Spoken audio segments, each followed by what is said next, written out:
Are ambitious games being punished? In just this month of March 2026, today marks the second game that has been cancelled, PUBG Blindspot, following fast in the footsteps of Highguard. This made me wonder about whether the industry is punishing innovation or simply reflecting the realities of a crowded, high-risk market. Both games attempted to introduce novel mechanics and formats. Highguard with its PvP raid structure and mounts, Blindspot with its top-down tactical gameplay and shared vision system.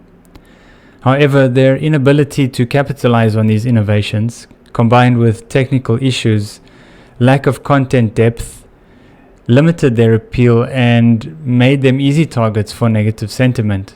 Players and publishers alike have become wary of yet another live service shooter, leading to skepticism and resistance to new entries, regardless of their pedigree or ambitions. So the failure of both Highguard and Blindspot underscore how important and powerful the right marketing and influencer engagement strategies can be in the modern live service landscape. Sponsored streams and influencer campaigns can account for a significant share of player acquisition and retention. While many players and publishers express frustration at the lack of marketing and discoverability, arguing that games are not given a fair chance to build an audience. I also want to talk about the early access concept because I personally don't like this model of publishing a game. I prefer to have a complete game at launch, and then I'm okay with buying DLCs if I'm still playing the game at the time, and if it's really, great value for money content. Or in the case of a live service game, if there is again a great value for money microtransactions, not a pay to win or a pay to have some sense of meaningful progression.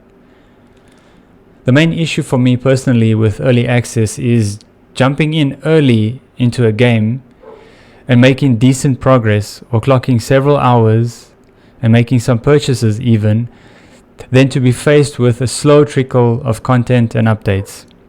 I just end up losing interest in the game, or something else comes along and then I move on and pretty much forget about that game.